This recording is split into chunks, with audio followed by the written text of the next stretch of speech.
It's great to have you on hand, so strike up the band. It's time for Elm's adventures in cardboard land. Bring an in-game, it's Elm, that cool cat Elms. Oh, it's Elm's adventures in cardboard land. Ding-ding-ding. Hello, everybody. It's Elms over here on Net 54. I'm Jolly Elm. My email's down here in case you want to get in touch for any reason. And I'm using my first experience with the heavily debated eBay authenticity program as an excuse to make a video. But I'm just going to give it a little lip service because what it really is about the black and white Mickey Mantle card that needed further, air quotes, authentication because I paid way too much for it. The whole thing is hilarious because so many of the online threads about the program had people lauding its incredibly fantastical and museum quality presentation with its rich blues and whatnot. Tongues were really wagging about it. But then recently I saw another thread which remarked how the presentation had changed. And I guess that's where we're at right now. Because look at this magical box. It doesn't even look like the slab card could fit inside of it. So how enchanting can the presentation actually be? But let's be honest, it had to be authenticated because I paid a crap load for it. And I didn't tell my girlfriend about it. No freaking way. I call that evasion. When you hide your auction wins from your wife or girlfriend or whoever, so she can't rip your head off for making such monumentally stupid purchases. But it's a dog-eat-dog world, and so I was completely, utterly focused on chowing down on the Mantle, even if it was meant for someone else's bowl. So let's open it up and see what happens.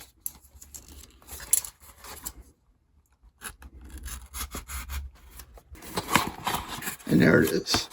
Let's see. Congratulations on your recent purchase. Let me put it down here. Yeah, congratulations.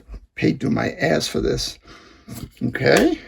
There's that. And yeah, it's a nice blue hue. And it's in this thing.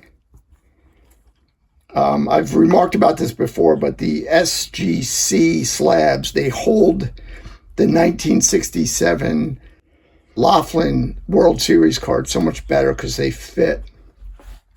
Let's get rid of that.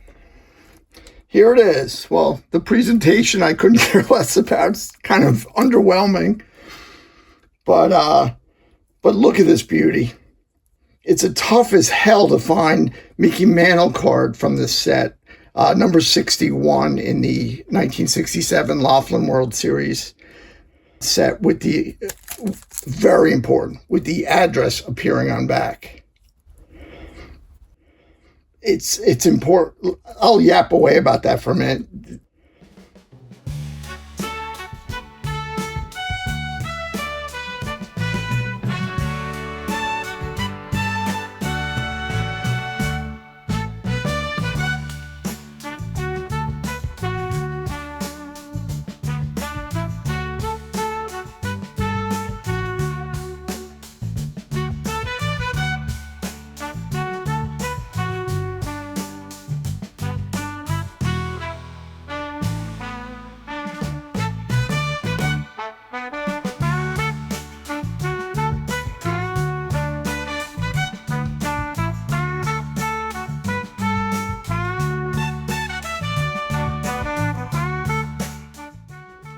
These cards, he printed them himself at home and would sell them to people. And later on, people who enjoy this set don't like to hear the word reprint. He didn't reprint them, he further printed them, but where his address did not appear. So these are as rare as freaking hell. And I don't like spilling too much of what I know. But let me just say, I'm overwhelmingly bullish on this card. Bulls and bears. They're both sort of terrifying, or can be terrifying creatures. So I don't know how they arrived on different sides of the investing fence. But I don't like to spill what I know too much because it ends up screwing you in the end. But the huge price this card went for tells me that not only is that damn cat out of the bag with the Laughlin cards, but that goddamn feline grabbed a megaphone and he's shouting about it in freaking Times Square. If I could speak cat, I'd tell him, shut the fuck up, you ass-tonguing, ball-licking dipshit. You're killing me. So people know these are tough to find now. I mean, I saw there's a Babe Ruth, a 1932 World Series card, and the guy wants almost $300 for it on eBay. And I think they usually, past sales, you'll see like $20, $30, whatever. I'm sure I'm wrong, a little more than that, but not much, but not 300. So people are going a bit bananas with that. But all this, I call it information, the hobby secrets you keep in order to keep the wolves at bay. Wow, that's a lot of animal talk so far. Bulls, bears, wolves, dogs, and now cats. What the fuck? I guess I should throw in Mick's great teammate just for the hell of it. Moose Scaron. It's always a tough name to pronounce. But anyway, so this is an 8, and it looks beautiful as well. Well bought, even though I paid through my ass for it. The nightmare of this set is that it's a career contemporary card, okay? There were supposedly only 300 sets made. That's with the address on it. Very important again. In various publications, Mr. Laughlin's ads said these will be collector's items because only 300 sets were printed and they will never be reprinted. He purposely said were printed, so it seems logical that he only made 300. That's straight from the horse's mouth. Another animal reference. Maybe we should do a drinking game, do a shot every time I mention an animal.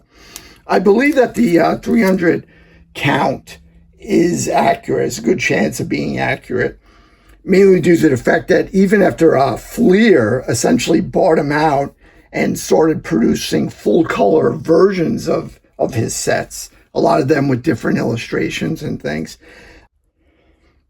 he was still trying to get rid of like the old black and white sets by putting them at the end of ads in like hobby publications, and he kept calling them collector's items.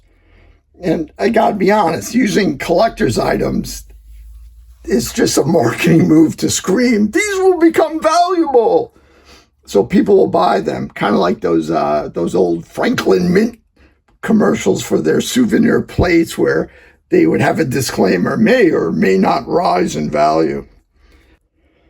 Let me be clear though, I freaking love Mr. Laughlin's stuff.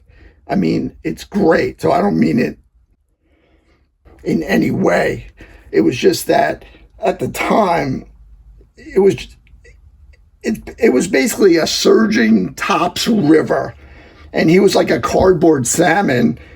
Drinking game, fruitlessly trying to swim his way, not just back up the river, but back up over Niagara Falls. It was an impossible task. But another thing is just the rarity of these. I've never seen even a single one for sale at any card show out here in California or back in my days in New York. So, I mean, maybe they're at the National, maybe someone has a table full of them. Who the hell knows? But they're tough to find. And let me, whoops, hit the camera. These will continue to get valuable if and when PSA, in this case SGC, but they're the same company now, finally writes it on the slab with address. It's the way certain T206s are more valuable because they're rare backs. For a long time, that wasn't noted anywhere. Just like 1962 green tints weren't noted anywhere. And then PSA started doing that. Kind of a similar thing is the famous 1973 Al Kaline, which I bring up that card way too often, with the Band-Aid on the forehead. Everyone was after PSA forever, like mark it on the slab. And finally, after I've had all of mine graded, they finally started putting it there. So these need to get the with address designation. This is a cry to to PSA, excuse me. Get it on there. The value of these things are going to go bananas. The comps are worthless. You look things up. Let me see. I wrote down some figures here. Oh, here it is. There's only about 2,000 of the whole set that have been graded so far. Less than 70 mantles. And when I looked at the auction prices realized data at the PSA site, let me see, I'm reading my notes now. There have been 17 mantles recorded since 2011. And I checked every one of them that had a picture or you could see the picture. And there was only a single one out of 17 that had the address on back. And that was a PSA 10 sold 13 years ago for $561. So that was a with address version. And whoever bought that, air quotes, Bo Derek, he did himself pretty damn good. Well, okay. So let me get my ducks in a row here. Drink, ducks. I have a bunch of these. Wait, they're over here. I'll just yammer on a little bit. All right, this one's a 3 that I had graded. Address. These all have the address on all of them. It looks so much better. I have no idea why it's a 3. I sent it expecting a high grade, but I got a 3. Let me put that one aside. That one aside. Those come with stories. This is like the sort of the crown jewel for the grading set. This is an 8, PSA 8. So that joins my SGC 8 because, again, bullish. Drink on these cards. Once they're noted as address on back or showing address. And this one's a 5. It's a nice card. Another, like a giveaway, is you never see on the cards that Mr. Laughlin produced himself, you don't see many off-centers. He cut them. He was using a paper cutter, I assume. There's no gloss on these. It makes it tough to get worn easily. But you don't see any off-centering. And so when you see cards that, PSA 8, OC, and it's Mantle, it's without the address version, the later printed versions, which that's the other problem is in the pop reports. I'm not a registry guy, but the ones without the address, which are simple to find, you just find them everywhere, count the same as these do. Even though there's only supposedly 300 of these made, the ones that there could be thousands carry the same weight. So that's bullshit too. Put there. Oh, it fell down. What are you gonna do? All right. Now this is a couple of cool ones. This is a 1 because right across the top here, there's a crease, a deep crease. And the reason for that, I'm trying to grab a cord here. Grab my Melito, my famous Melito. If you put a regular size Topps card on front of it, because these are the Laughlins are oversized, the crease is right there.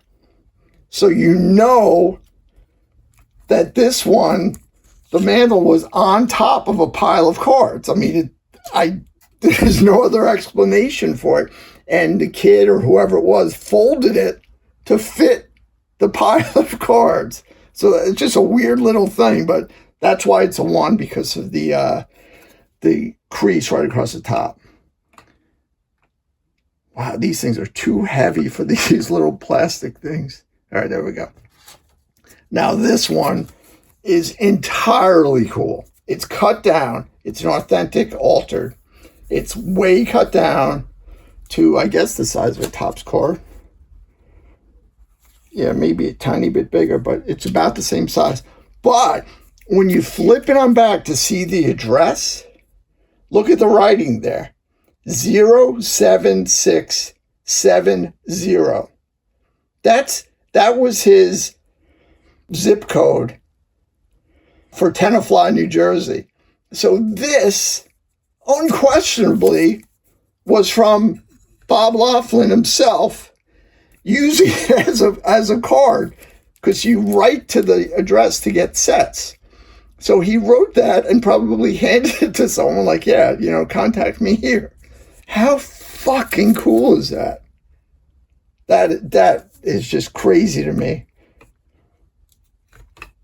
All right. So now that my ducks are in a row, drink. Sitting before you are 6 different of these cards, okay? If the number produced was truly 300 sets, 300 cards, then this is 1/50th of all the ones he printed and cut and sent out. That's 1/50th, meaning it's 2% of the entire amount of cards on the planet, which is pretty cool. Sure, it doesn't seem like much at all until you compare it. Let's compare it to like a basic Topps card. Let's take a wild guess and say there were 1 million, I don't know, random player alert, Willie Hortons, 1974 Topps Willie Hortons on the Tigers. Another animal drink. If they printed 1 million, if you do the simple math, move the decimal point over, that means you would need 20,000 Hortons to have 2% of them. So it's actually a pretty significant number, having 2% of the entire total. And getting these isn't like shooting fish in a barrel. Drink. This card is fucking rare. I mean, really fucking rare. Oh, my girlfriend tells me I curse too much. Let me clean that up. This card is delightfully rare. So I'm going to keep looking for them. I hope, since, like I said, cat's out of the bag, drink. Maybe you learn a little from this little stupid video, maybe not. But I'm always as busy as a bee, drink, trying to track down these mantles. But it's clearly only going to be a snail's pace, drink, for me to encounter another one. There's just too much competition out there. So I'll leave it on this note. Having successfully accumulated a half dozen of these rarities to date, I'm as happy as a freaking very poor clam. Drink! Elms out. We hope to hack you We've had a little fun, but now Elves has got to run. So whether it's buying slabs or filling slots in an album page, Lord knows there's no way to keep the collecting tiger in its cage. And if you're not too busy trying to get laid, stay tuned, because we'll be back soon with another escapade.